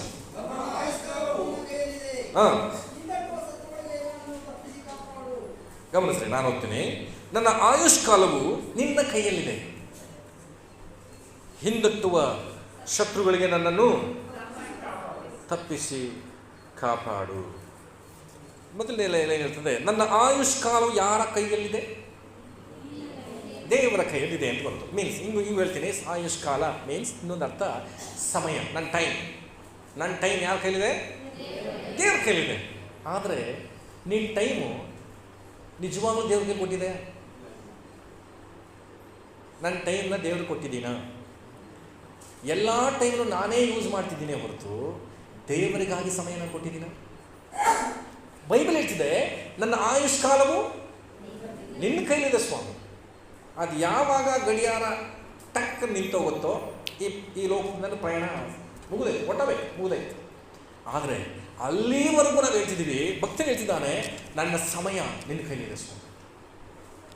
ಸ್ವಲ್ಪ ಸೀರಿಯಸ್ ತಗೊಳ್ಳಿ. ಇನ್ನು ಹೆಚ್ಚಿನ ಅಂಶಗಳನ್ನು ಮಾತಾಡಿದ್ರು ಇವತ್ತು. ಇದನ್ನು ನಿಮಗೆ ಗ್ರಹಿಕೆಗೆ ತರಲಿಕ್ಕೆ ಇಷ್ಟಪಡ್ತೀನಿ. ನೀವು ನಿಮ್ಮನ್ನು ಯಾವುದರಲ್ಲೆಲ್ಲ ಸಮರ್ಪಿಸ್ಕೊಳ್ಬೇಕು. ದೇವರು ತನ್ನನ್ನೇ ನಿಮಗೆ ಸಮರ್ಪಿಸ್ಕೊಬಿಟ್ಟಿದ್ದಾರೆ, ಪ್ರಾಣನೇ ಕೊಟ್ಟಿದ್ದಾರೆ, ಪರಲೋಕದ ಮಹಿಮೆಯನ್ನು ತ್ಯಜಿಸ್ಬಿಟ್ಟಿದ್ದಾರೆ. ಇಂತಹ ದೇವರಿಗೆ ನೀನು ನಿನ್ನ ಸಮಯವನ್ನು ಎಷ್ಟು ಕೊಡ್ತಾ ಇದೀಯಾ? ಎಷ್ಟರ ಮಟ್ಟಿಗೆ ಸಮರ್ಪಿಸ್ಕೊಂಡಿದ್ದೀಯಾ? ಎಷ್ಟೋ ವರ್ಷ ನಾನು ಪ್ರಸಂಗ ಮಾಡಿದ್ದೀನಿ, ಮುಂಜಾನೆ ಎದ್ದು ಫಸ್ಟ್ ಮೊಬೈಲ್ನ ಮುಟ್ಟಬೇಡಿ. ಹಲ್ಲೆಲೂಯಾ. ಪಕ್ಕದವ್ರು ನೋಡ್ಬಿಟ್ಟು ಎಚ್ಚರವಾಗಿದ್ದಾರೆ ಅಂದ್ಬಿಟ್ಟು ನನ್ನ ನೋಡಿ, ಪಕ್ಕದಲ್ಲಿ ಎಚ್ಚರವಾಗಿದ್ದಾರೆ ಅಂತ ನೋಡ್ಬಿಟ್ಟು ನನ್ನ ನೋಡಿ ಎಚ್ಚರವಾಗಿದ್ದಾರೆ. ನೋಡಿದ್ರ ನನ್ನ ಸಮಯ ಸಂಗಡ ಇರ್ರಿ. ನಿನ್ನ ಬೆಳಗಿನ ಸಮಯ ಎದ್ದ ತಕ್ಷಣ ಮೊಬೈಲ್ನ ನಾನು ಮುಟ್ಟದೆ ನಾನು ಪ್ರಾರ್ಥನೆ ಮಾಡ್ತೀನಿ ಅನ್ನೋ ಕೈ ಎತ್ತಿ. ಯಥಾರ್ಥ ಕೈ ಎತ್ತಬೇಕು. ಆಮೇಲೆ ಕರ್ತನಿಗೆ ಸ್ತೋತ್ರ. ಪರ್ಸೆಂಟೇಜ್ 30% ಮಾತ್ರ ಕೈ ಬಂತು. ಇನ್ನು 70% ಯಾವುದರಲ್ಲಿದೆ ಗೊತ್ತಾಗಿದ್ರೆ ಫಸ್ಟು ಮೊಬೈಲ್ನಲ್ಲಿದೆ.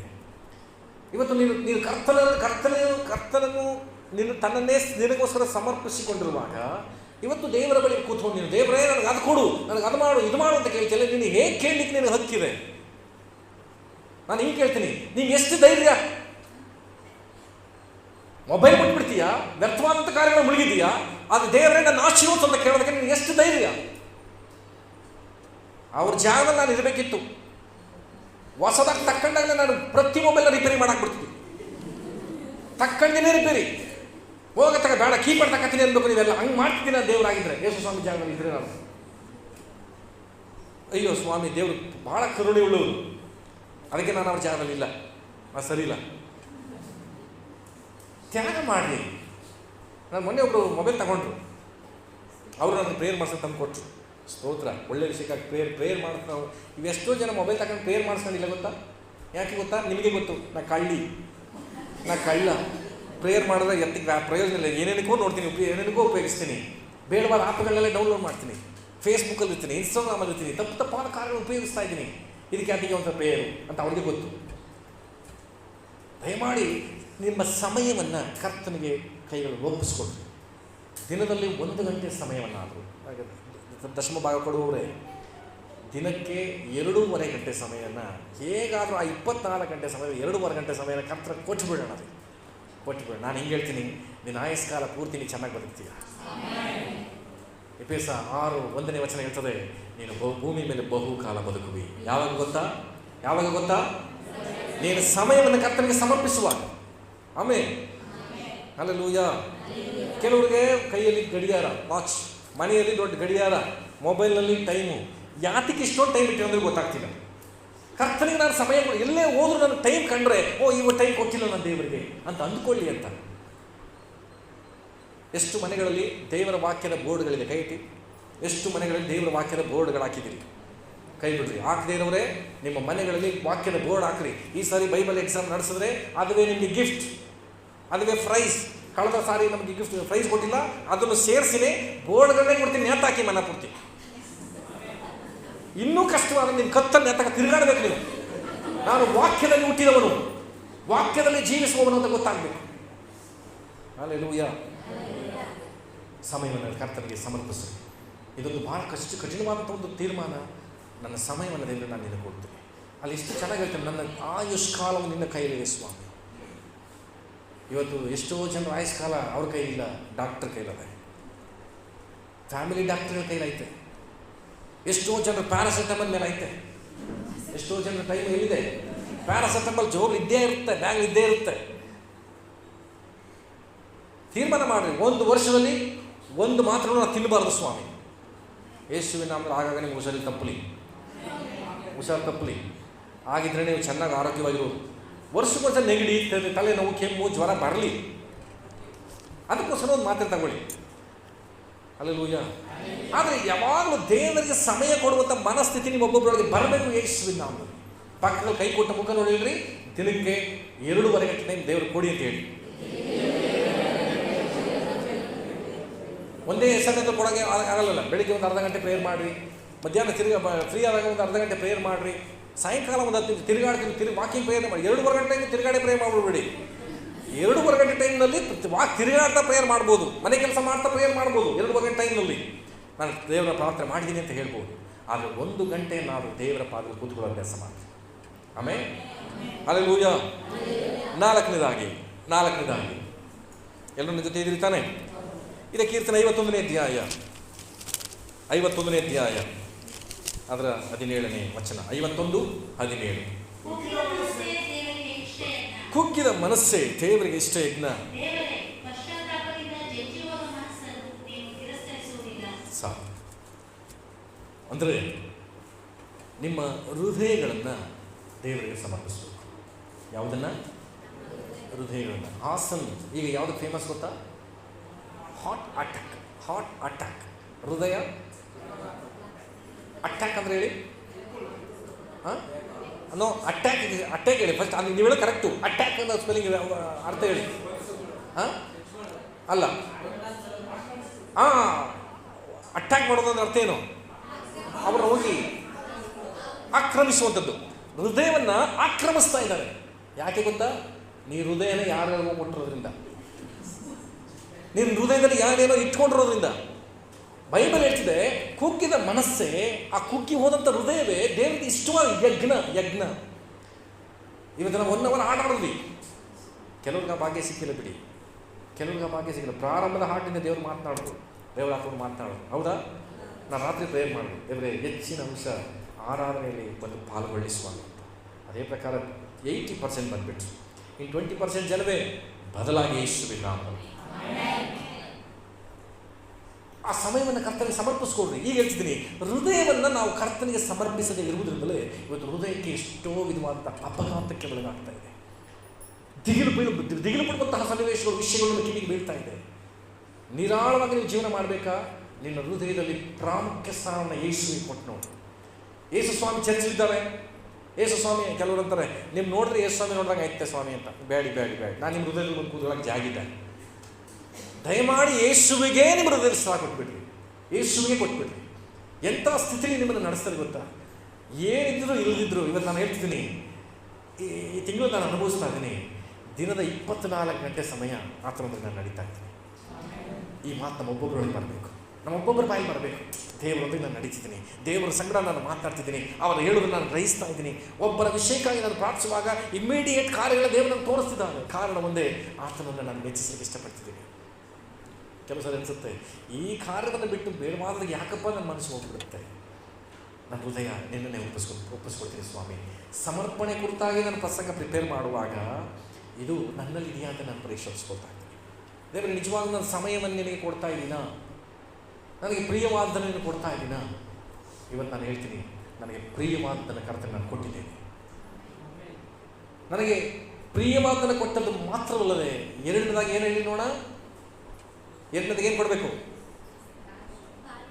ಕಾರ್ಯಭಾರವನ್ನು ವಹಿಸಬೇಕು. ಇವತ್ತು ನನ್ನ ಜೀವಿತಕ್ಕೆ ಎದುರಾದ ಅನೇಕ ಹೋರಾಟಗಳು, ಒತ್ತಡಗಳಿದೆ. ಅದೆಲ್ಲ ಭಾರ ಇದ್ದರೂ ಇವತ್ತು ನಾನು ಹೇಳ್ತೀನಿ, ಎಷ್ಟೋ ತುಂಬ ಓಡಾಡ್ತೀನಿ ನಾನು, ರೆಸ್ಟೇ ತೆಗೆದುಕೊಳ್ಳೋ ಪರಿಸ್ಥಿತಿ ಇಲ್ಲ. ಬಟ್ ಎಷ್ಟು ಆರೋಗ್ಯವಾಗಿದ್ದೀನಿ ಅಂದರೆ, ನನಗೆ ನೀನು ಡೌಟ್ ಬಂತಂದ್ರೆ ನಂಗೆ 44 ಅಂತ. ನಾನು 44 ಏಜ್ ಆಗಿದೆ ಹೌದಾ ಅನಿಸುತ್ತೆ. ಅಷ್ಟೊಂದು ಹೆಲ್ದಿ ಆಗಿದ್ದೀನಿ, ಆರೋಗ್ಯಕರವಾಗಿದ್ದೀನಿ. ಕಾರಣ ನನ್ನ ಕಾರ್ಯಭಾರವನ್ನು ನಾನು ವಹಿಸ್ತೀನಿ. ನನ್ನ ಪರೀಕ್ಷಿಸ್ಕೊಂಡಂತೆ ನಾನು ಹೇಳ್ತಾ ಇದ್ದೀನಿ. ಮೂರನೇದಾಗಿ ನಮ್ಮ ಸಮಯವನ್ನು ಆತನಿಗೆ ನಾವು ಕೊಡಬೇಕು. ಪ್ರಿಯ ಸಭೆಗೆ, ನಿಮ್ಮಿಂದ ಯಾರಿಂದಲೂ ನನಗೆ ಅಗಾಧಕರವಾದ ಕಾಲ್ ಬರಬಾರ್ದು. ಬಂದರೆ ಹಾಗಂತ ಇದ್ದರೂ ಹೇಳದೆ ಇರಬೇಡಿ, ಹಾಗಂತ ಸನ್ನಿವೇಶಗಳು ಬಂದರೂ ಹೇಳದೆ ಇರಬೇಡಿ. ಬರದೇ ಇರಲಿ ಯೇಸುವಿನ. ಕಾರಣ ನಿಮ್ಮ ಕಾರ್ಯಭಾರವನ್ನು ವಹಿಸ್ಕೊಡೋದಾದರೆ ಅಂಥ ಸನ್ನಿವೇಶಗಳು ಬರೋದಿಲ್ಲ. ಹಾಗಂತ ಸಾವು ಬರಲ್ಲ, ನಮಗೆ ಬರುತ್ತೆ. ನನ್ನ ಪ್ರಕಾರ ಯಾರಾದ್ರೂ ಸತ್ತೋರು ಅಂತ ಫೋನ್ ಮಾಡಿದ್ರೆ ಅದು ಆಘಾತಕಾರದ ವಿಷಯ ಅಲ್ಲ. ಎಲ್ಲರೂ ಹೇಳಿ ನೋಡೋಣ, ಆಘಾತಕಾರದ ವಿಷಯನ ಸತ್ತೋದ್ರು ಅನ್ನೋದು, ದೇವರನ್ನು ನಂಬಿ ಸತ್ತೋದ್ರು ಅಂದರೆ ಆಘಾತಕಾರದ ವಿಷಯನ, ಸಂತೋಷಕರವಾದ ವಿಷಯನ. ಕೆಲವರು ಅನಿಸುತ್ತೆ, ಇದು ಯಾಕೆ ಹಿಂಗೆ ಆಡ್ರಿ ಇವತ್ತು ನಮ್ಮ ಪಾಸ್ಟ್ರು ಪರಲೋಕ ಕಳಿಸೋ ಗುರಿಲೇ ಅವರಲ್ಲ. ಅದು ಸಂತೋಷಕರವಾದ ವಿಷಯ.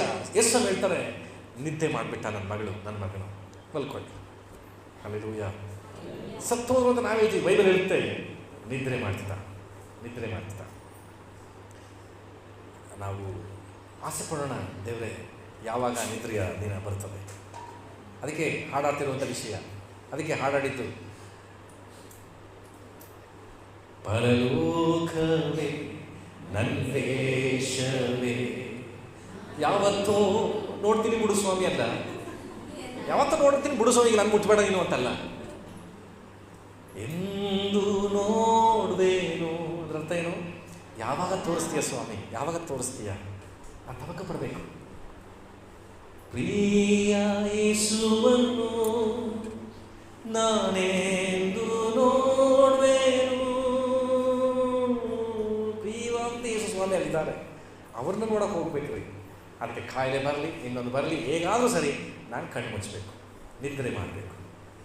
ಹಲ್ಲೆಲೂಯಾ.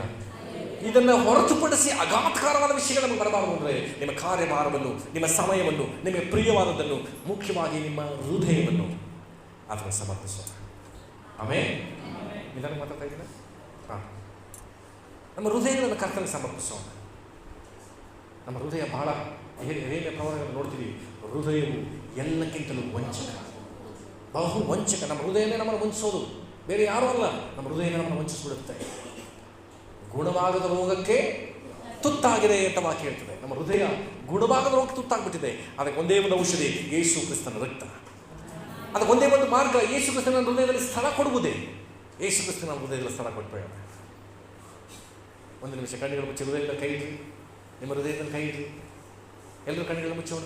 ನಿಮ್ಮ ಹೃದಯದಲ್ಲಿ ಕೈ ಇಟ್ಟು ಎಲ್ಲರೂ ಕಣ್ಣುಗಳು ಮುಚ್ಚಿರಿ. ಸಾಮೇಲೆ ಕಣ್ಣುಗಳು ಮುಚ್ಚಿ. ನನ್ನ ಹೃದಯದಲ್ಲಿ ಯಾರಿದ್ದಾರೆ? ನನ್ನ ಹೃದಯವನ್ನು ಯಾವುದಕ್ಕೋಸ್ಕರ ಒಪ್ಪಿಸ್ಕೊಟ್ಟಿದ್ದೇನೆ? ಯೇಸು ಸ್ವಾಮಿ, ತಪ್ಪಾರದಿಂದ ಕೇಳ್ರಿ, ನನ್ನ ಹೃದಯ ನೀನು ಕೊಡ್ತೇನೆ ಸ್ವಾಮಿ.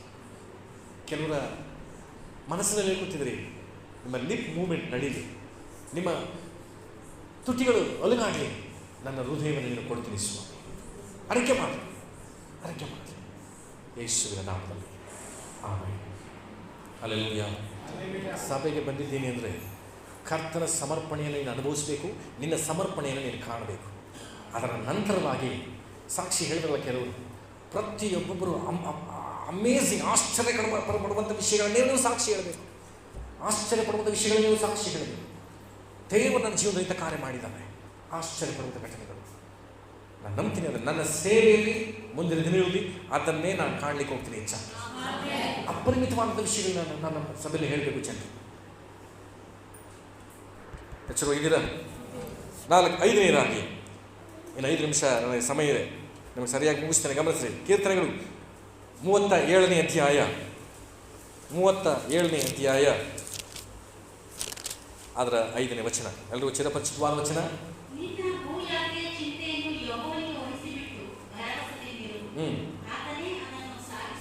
ಸಾಕು, ಇದು ಎಲ್ರಿಗೂ ಬೇಕಾಗಿರುವಂಥ ವಿಷಯ. ಅದು ಕಾರ್ಯಭಾರದ ಕುರಿತಾಗಿ ನಾವು ಧ್ಯಾನ ಮಾಡಿದ್ವಿ. ಕಾರ್ಯಭಾರ ಇದು ಚಿಂತೆ. ಯಾರಾದರೂ ಕೈ ಎತ್ತಕೊಂಡ ನಂಗೆ ಚಿಂತೆ ಇಲ್ಲ ಅಂತ, ಚಿಂತೆ ಇಲ್ಲ ನನಗೆ ಅನ್ನೋರು ಇಲ್ಲ. ಎಲ್ರಿಗೂ ಪ್ರತಿ ಮನುಷ್ಯಗೂ ಚಿಂತೆ ಇದ್ದೇ ಇರುತ್ತೆ. ನಮ್ಮ ಮಾದೇವಮ್ಮ ಹೇಳ್ತಿದ್ದ, ಚಿಂತೆ ಇರಲೇಬೇಕು ನಮಗೆ. ಆದರೆ ನಾವೇ ಮಡಿಕಬಾರ್ದು ಅಷ್ಟೇ. ನಾವೇನು ಮಾಡಬಾರ್ದು? ನಾವೇ ಇಟ್ಕೊಳ್ಬಾರ್ದು ಅದನ್ನು. ಚಿಂತೆ ಇರಲಿ, ಚಿಂತೆ ಇದ್ರೇ ನೀ ದೇವರನ್ನ ಬಿಡಲ್ಲ, ಈ ಲೋಕದಲ್ಲಿ ಹೆಚ್ಚಿಸ್ಕೊಳ್ಳಲ್ಲ, ಕರ್ತನಾಗಿ ಮಾಡಲಿಕ್ಕೆ ಆಗ್ತದೆ.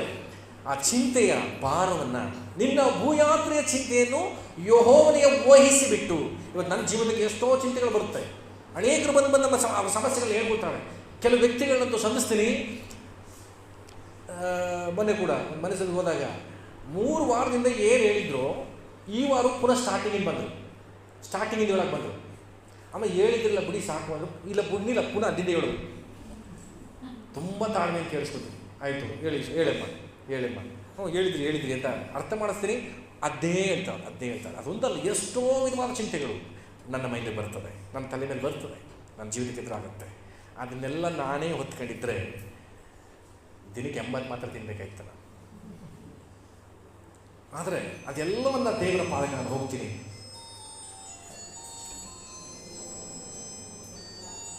ಪಕ್ಕದಲ್ಲಿ ವಹಿಸ್ಕೊಂಡು ಸ್ವಿಚ್ ಆಫ್ ಮಾಡಿಕೊಡ್ರಿ. ನಾನು ಗಮನಿಸ್ರಿ. ಹಲ್ಲೆಲೂಯಾ. ನನ್ನ ಜೊತೆ ಇದ್ದೀರಾ? ಬೇಕು ನೋಡಿ, ಇಂಥ ಚಿಂತೆಗಳು ಇರಬೇಕು ನಮಗೆ. ಈಗ ಚಿಂತೆಗಳನ್ನ ನಾವು ಏನು ಮಾಡ್ತೀವಿ?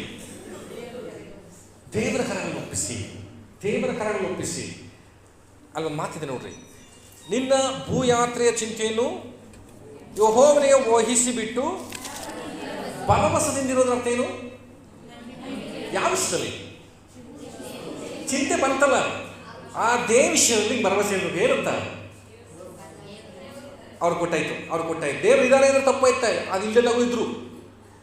ನೀನು ವಹಿಸಿದ್ರೆ ಅವ್ರು ನೋಡ್ಕೋತಾರೆ. ಏನು ಮಾಡ್ತಾರೆ? ಅವ್ರು ನೋಡ್ಕೋತಾರೆ. ಈಗ ನಮ್ಮ ಮಕ್ಕಳು ಇದ್ದಾರೆ, ಫೀಸ್ ಕಟ್ಟಬೇಕು. ಮಕ್ಕಳು ಏನಂತಾರೆ? ಅಪ್ಪ ನೋಡ್ಕೊತಾರೆ. ಹೌದಾ? ಅದಕ್ಕೆ ಇಷ್ಟ ಮಾಡಿದ್ರು, ನೀವು ತಿರುಗಿ ಚಿಕ್ಕ ಮಕ್ಕಳಂತೆ ಆಗದಿದ್ರೆ ಬೇಡ ಬಿಡಿ, ಪರಲೋಕದ ಬಗ್ಗೆ ಮಾತಾಡ್ಬೇಡ, ಬೇಜಾರಾಗ್ತಾರೆ ನಿಮಗೆ. ಏನು ಹೇಳ್ತಿದ್ದೀನಿ ನಾನು? ನಿನ್ನ ಚಿಂತ ಭಾರವನ್ನು ಕರ್ತನಿಗೆ ವಹಿಸಿಬಿಟ್ರೆ, ಇವತ್ತು ನಾವು ತುಂಬ ಜನ ಏನು ಮಾಡ್ತೀವಿ ಗೊತ್ತಾ? ಕಣ್ಣೀರಿಂದ ಎದ್ದು ಹೋಗ್ತೀವಿ ಪ್ರಾರ್ಥನೆಗೆ ಹೋಗ್ತೀವಿ. 1 ಅವರ್ ನಮ್ಮ ಚಿಂತೆ ದುಃಖ ಎಲ್ಲನೂ ದೇವ್ರ ಮುಂದೆ ಹೇಳ್ಕೊತೀವಿ. ಹೇಳ್ಕೊಂಡು ಎದ್ದು ಬರುವಾಗ ನಮ್ಮ ಮುಖ ಹೇಗಿರ್ಬೇಕು ಗೊತ್ತಾ? ಚಿಂತೆಯನ್ನು ಹೋಗಲಾಡಿಸಿದವರಾಗಿ ತಾನೇ ಇರಬೇಕು. ಆದರೆ ಎಷ್ಟೋ ಜನ ಹೆಂಗೆ ಬರ್ತಾರೆ ಗೊತ್ತಾ? ಎದ್ದು ಬಂದ ಮೇಲೂ ಅಲ್ಲೇ 4-5 ಎಕ್ಸ್ಟ್ರಾ ಕೊಟ್ಟು ಕಳಿಸಿದ್ರೆ ಎಷ್ಟು ಸ್ವಾಮಿಯಾಗಿರುತ್ತೆ ಭಾರನ. ಅವ್ರು ಕೊಟ್ಟು ಕಳಿಸಿರಲ್ಲ, ಇಡ್ತಾರೆ, ಪುನಃ ಎತ್ತರದ ಹೊತ್ತಿಗೆ ಬರ್ತಾರೆ. ಒಬ್ಬ ಅಜ್ಜಿ, ಎಷ್ಟೋ ಸಲ ಹೇಳಿದ್ದೀನಿ, ದಾರಿ ನಡ್ಕೊಂಡು ಹೋಗ್ತಾ ಇದ್ರು, ಹೊರೆ ಹೊತ್ಕೊಂಡು, ಒಂದು ಸೌದೆ ಹೊರೆ ತುಂಬ ಭಾರವನ್ನು ಹೊತ್ಕೊಂಡು ಅಜ್ಜಿ ನಡ್ಕೊಂಡು ಹೋಗ್ತಾ ಇದ್ರು. ಹಿಂದ್ಗಡೆ ಒಂದು ಜೀಪ್ ಬಂತು. ಆ ಜೀಪ್ನಲ್ಲಿ ಕೇಳಿದ್ರು, ಅಜ್ಜಿ ಇಷ್ಟೊಂದು ಕಷ್ಟಪಡ್ತಾ ಇದ್ದೆ, ಬಾ ಅಜ್ಜಿ ಕೂತ್ಕೋ ಅಂತ ಅಜ್ಜಿನ ಹತ್ತಿಸ್ಕೊಂಡು ಸರಿ ಅಜ್ಜಿ ಹತ್ತಲ್ಲ ಅಂತ ಗಾಡಿನ ಹೋಗ್ತಾ ಇದೆ. ಸ್ವಲ್ಪ ದೂರ ಹೋದ್ಮೇಲೆ ಡ್ರೈವರ್ ಹಿಂದಕ್ಕೆ ತಿರುಗಿ ನೋಡ್ತಾನೆ, ಅಲ್ಲೂ ಒತ್ತು ಕೂತದ ಅಜ್ಜಿ. ಯಾಕೆ ಅಜ್ಜಿ ಈ ಥರ ಒತ್ಕೊಂಡಿದೀಯಾ ಅಂತ ಕೇಳಿದ್ರೆ, ಅಯ್ಯೋ ಗಾಡಿನೇ ನನ್ನ ಭಾರ ಬರ್ತದೆ, ಜೊತೆಗೆ ಇದ್ರ ಭಾರನೂ ಕೊಡಬೇಕಾ? ಇದೇ ಥರ ಎಷ್ಟೋ ವಿಶ್ವಾಸಿಗಳು, ಸ್ವಾಮಿ ಲೋಕ ಚಿಂತೆನೆಲ್ಲ ಓಡಿಸಿದೆ, ನನ್ನ ಚಿಂತೆ ಯಾಕೆ ನಿಂಗೆ ಕೊಡಲಿ, ನಾನೇ ಒಟ್ಕೊತೀನಿ ಬಿಡು ಸ್ವಾಮಿ. ಹೋಗ್ತಾರೆ, ಪ್ರಾರ್ಥನೆ ಮಾಡ್ತಾರೆ, ಚಿಂತೆಗೆಲ್ಲ ಕೊಡ್ತಾರೆ, ಪುನಃ ಎದುರು ತಾನೇ ವಾಪಸ್ ಬರ್ತಾರೆ. ಆ ಭಾರವನ್ನು ವಹಿಸಿ. ಇವತ್ತು ಎಮರ್ಜೆನ್ಸಿ ಮಾಡುವಾಗ ತುಂಬ ಹೊಟ್ಟೆಗೆ ಹೋಗ್ತೀರಿ, ಮುಖ ಹೆಂಗಿರುತ್ತೆ? ಮುಖ ಹೆಂಗಿರುತ್ತೆ? ತುಂಬ ಹೊಟ್ಟೆ ನೋಡಿರೋರು. ಹ್ಯಾಪಿನೆಸ್, ಎಂಜಾಯ್ಮೆಂಟ್ ಅಂತ ಗೊತ್ತೀರಾ? ಡಲ್ಲಾಗಿ ಸೋತೋದವರಾಗಿ ಮುಗಿತು ನನ್ನ ತಗೊಂಡು ಬಿಡಪ್ಪ ಒಂದು ಕಡೆ ಒಯ್ತಾರೆ. ಇಂಜೆಕ್ಷನ್ ಕೊಟ್ಟ ತಕ್ಷಣ ಹೊಟ್ಟೆ ನೋವು ಕಮ್ಮಿ ಐತೆ. ಹೆಂಗೆ ಬಂದರು ಈಚೆ? ಪುನಃ ಹೊಟ್ಟೆ ಹೇಳ್ಕೊಂಡು ಬಂದಾರ? ಹೆಂಗೆ ಬಂದರು? ಆರಾಮಾಗಿ ಬರ್ತಾರೆ. ಪ್ರಾರ್ಥನೆಗೆ ಹೋದರೆ ಹಂಗಿರ್ಬೇಕು ನೀವು. ಚಿಂತಾ ಭಾರವಲ್ಲ ದೇವರೇ ನಿನ್ನ ಕೊಟ್ಟಾಯ್ತು, ನೀನು ನೋಡ್ಕೋ ಸ್ವಾಮಿ. ಇದನ್ನು ವಹಿಸಿ ಪಕ್ಕದಲ್ಲಿ ಬಿಡ್ರಿ, ಚಿಂತನೆಗೆ ಸ್ವಾಮಿ ಕೊಟ್ಬಿಡಿ ಅಂತ. ನಿನ್ನ ಗಂಡ ಸರಿ ಇಲ್ವಾ? ಅವ್ರು ನೋಡ್ಕೊತಾರೆ. ನಿನ್ನ ಗಂಡ ಸರಿ ಇದ್ದಾರೆ, ಯಾರು ನೋಡ್ಕೋತಾರೆ? ಅವ್ರು ನೋಡ್ಕೋತಾರೆ. ನಿಮ್ಗೆ ಆರೋಗ್ಯ ಸರಿ ಇಲ್ವಾ? ಅವ್ರು ನೋಡ್ಕೋತಾರೆ. ಇವತ್ತು ತುಂಬ ಜನ ಕೆಲವು ಅಂತಾರೆ, ನಮ್ಮ ಸಭೆಯವರು ಟ್ಯಾಲೆಂಟೆಡ್ ಇದ್ದಾರೆ. ಕೆಲವರು 3 ಜನ ಇದ್ದಾರೆ. ಒಂದು 3-4 ಜನ ಇದ್ದಾರೆ. ಅವ್ರು ಏನಂತಾರೆ, ನಾನು ಹೆಂಡತಿ ಬುದ್ಧಿ ಕಲ್ಸಕ್ಕೆ ಕುಡ್ಕೊಬತ್ತೆ ಸುಮ್ಮನೆ ಫಸ್ಟ್ ನಾನು ಬಾಯ್ಬೇಡಿ ಅಂತಾರೆ. ನಾ ಕುಡ್ಕೊಬಂದು ನಡುಗ್ತಾಳೆ ನನ್ನ ಹೆಂಡತಿ. ನಾ ಕುಡಿದೆ ಬೈಬಲ್ ಹಿಡ್ಕೊಬಂದ್ರೆ ನನ್ನ ನಡುಗಿಸ್ತಾಳೆ ನನ್ನ ಹೆಂಡತಿ. ಸ್ವಲ್ಪ ಸುಂದಿರಿ ಪಾಸ್ಟ್ರೆ, ಇದಕ್ಕೆ ನೀನೇ ಉಡ್ತಾ ಇರೋ ಚಿಂತನೆ. ಇನ್ನು ಸಾಯವರೆಗೂ ನೀನು ಕುಡ್ಕಂದೇ ಆಡಬೇಕು, ಕುಡ್ಕಂಡೇ ನಡುಗಿಸ್ಬೇಕು. ಅವಳು ಬದಲಾಗಲ್ಲ. ಹಲ್ಲೆಲೂಯಾ. ನಿನ್ನ ಚಿಂತಾ ಭಾರವನ್ನು ಯೆಹೋವನಿಗೆ ವಹಿಸಿಬಿಟ್ಟು ಆ ವಿಷಯದಲ್ಲಿ ಭರವಸೆ ಇಡು. ತುಂಬ ಜನ ವಹಿಸ್ತಾರೆ, ಭರವಸೆ ಇಡಲ್ಲ. ನಾನು ನೋಡ್ಕೊಳ್ತಾರೆ, ದೇವರು ಖಂಡಿತ ಮಾಡ್ತಾರೆ. ಆ ನಂಬಿಕೆ ನಮ್ಮಲ್ಲಿ ಕಾಣ್ತಾ ಇಲ್ಲ, ಭರವಸೆ ನಮ್ಮಲ್ಲಿ ಕಾಣ್ತಾ ಇಲ್ಲ. ಆ ಭರವಸೆ ತಂದ್ಕೊಂಡು ದೇವರು ನೀನು ನೋಡ್ಕೋತೀಯ ಸ್ವಾಮಿ. ಪಕ್ಕ ನೋಡಿ, ದೇವರು ನೋಡ್ಕೊತಾನೆ. ಆಮೇಲೆ ಆ ಒಂದು ಉತ್ಸಾಹನೇ ಕಾಣ್ತಿಲ್ಲ. ಮಂಜನ ಒಂದು ಉತ್ಸಾಹ ಕೂತ್ಕೊಳ್ಳಿ. ಆಮೇಲೆ ದೇವರು ನೋಡ್ಕೊತಾರ್ರಿ, ದೇವರು ನೋಡ್ಕೊತಾನೆ. ಇವತ್ತು ಎಲ್ಲಿ ಎಷ್ಟೋ ಜನ ಕೂತಾರೆ, ಬೀಗ ಹಾಕೊಂಬಂದಿರ್ತಾರೆ ಮನೆಗೆ. ಇಲ್ಲಿ ಬೀಗ ಹಾಕಿದನ ಇಲ್ವಾ, ಜನ ಅಲ್ಲಾಡಿಸ್ ಮಾಡಿಲ್ವಾಗ, ಅವ್ರು ನೋಡ್ಕೊತಾರ್ರಿ. ಅವ್ರು ನೋಡ್ಕೊತಾರೆ. ಸಮಾಧಾನ ಕೂತಿರುವಾಗ ದೇವ್ರ ಸಮ್ಮುಖದಲ್ಲಿ. ಹಲ್ಲೆಲೂಯಾ. ಓಕೆ, ಇನ್ನೂ ಅನೇಕ ಅಂಶಗಳಿದೆ. ಇನ್ನು ಯಾವುದನ್ನೆಲ್ಲ ನಾವು ಕರ್ತನಿಗೆ ವಹಿಸಬೇಕು, ಸಮರ್ಪಿಸ್ಕೊಳ್ಬೇಕು. ಇವತ್ತು ಪಕ್ಕದಲ್ಲಿರೋ ಮುಖ ನೋಡ್ಕೊಳ್ಳಿ. ಬರವರ ಬಂದರ ಅಂತ ನೋಡ್ಕೊಳ್ಳೋಣ. ಪಕ್ಕದಲ್ಲಿರೋ ಮುಖ ನೋಡ್ಕೊಳ್ಳಿ. ಬರೋವರ ಬನ್ನಿ ನೋಡಮ್ಮ ಅವ್ರನ್ನ. ಬರೋವರ ಬೈಬಲ್ ಎಕ್ಸಾಮ್ ಇದೆ, ಅದಕ್ಕೆ ಕೆಲವರು ಅಬ್ಸೆಂಟ್ ಆಗಿ ಕಾಣ್ತಾರೆ. ಬೈಬಲ್ ಎಕ್ಸಾಮ್ ಇದೆ, ಬೈಬಲ್ ಎಕ್ಸಾಮ್ಗೆ ಪ್ರಿಪೇರ್ ಆಗಿ ಬನ್ನಿರಿ. ದೇವರು ತನ್ನನ್ನು ತಾನೇ ನಮಗೋಸ್ಕರ ಸಮರ್ಪಿಸ್ಕೊಟ್ಟಿದ್ದಾರೆ. ನಾವು ಇಂಥ ಕಾರ್ಯಗಳನ್ನು ಸಮರ್ಪಿಸ್ಕೊಟ್ಟು ಈ ಎಲ್ಲ ಅಂಶಗಳನ್ನು ಸಮರ್ಪಿಸ್ಕೊಟ್ಬಿಟ್ಟು ನೋಡ್ರಿ, ನೀನು ಕ್ರಿಸ್ತನಾಗಿ ಬದಲಾಗ್ತೀಯ. ಇನ್ನು ಜೀವಿಸುವವನು ನಾನಲ್ಲ, ಕ್ರಿಸ್ತನೇ. ಯಾರು ಹೇಳಿದ ಮಾತು? ಎಲ್ಲಿದೆ ಇದು? ಪೌಲ ಹೇಳಿದ ಮಾತು ಎಲ್ಲಿದೆ? ದಿನವರೇ ಓಕೆ, ಊರಿಗೆ ಬಂದ್ರಿ, ಮನೆಗೆ ಬನ್ನಿ.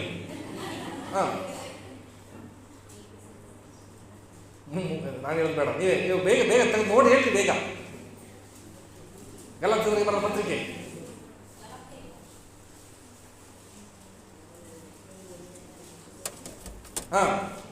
ಹೇಳಿದ್ರಾ?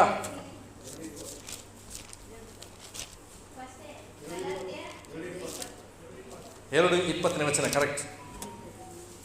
ಇನ್ನು ಜೀವಿಸುವವನು. ಬಟ್ ಇವತ್ತು ನಾವು ಹೇಳೋಕ್ಕಾಗತ್ತಾ? ಅದು ಹೇಳೋಕ್ಕಾಗ್ತಿಲ್ಲ. ಈ 4 ಎಷ್ಟು ಅಂಶ ಹೇಳಿದೆ ನಾನು? 5 ಅಂಶಗಳನ್ನು ಈ ವಾರದೆಲ್ಲ ಪ್ರಯತ್ನ ಮಾಡಿ ಒಂದೊಂದ ಹೇಳ್ರಿ. ಮೊದಲನೇದಾಗಿ ಏನು ಒಪ್ಪಿಸಬೇಕು ದೇವರಿಗೆ? ಪ್ರಿಯವಾದದ್ದನ್ನು. ಎರಡನೇದಾಗಿ ಕಾರ್ಯಭಾರವನ್ನು. ಮೂರನೇದಾಗಿ ಸಮಯವನ್ನು. ನಾಲ್ಕನೇದಾಗಿ ಹೃದಯವನ್ನು. ಐದನೇದಾಗಿ ಚಿಂತಾಭಾರವನ್ನು, ಚಿಂತೆಯನ್ನು ಕರ್ತನಿಗೆ ವಹಿಸೋಣ. ಈ 5 ಅಂಶಗಳನ್ನ ದೇವರಿಗೆ ನಾವು ವಹಿಸೋದಾದರೆ ಈ ವಾರವೆಲ್ಲ ನೀವು ಸಮಾಧಾನಕರವಾಗಿ ದೇವರಾಗಿರ್ತೀರಿ. ಇನ್ನು ಹೇಳ್ತೀನಿ, ಇಂಥ ಸಮಯದಲ್ಲಿದ್ದಾಗ BP ಶುಗರ್ ನಮಗೆ ಬರಲ್ಲ. ಆಮೇಲೆ ಕರ್ತನ ವಾಕ್ಯದ ಮೂಲಕ ಎಲ್ಲರೂ ಆಶೀರ್ವಾದ ಮಾಡಲಿ. ಎದ್ದು ನಿಂತ್ಕೊಳ್ಳೋಣ.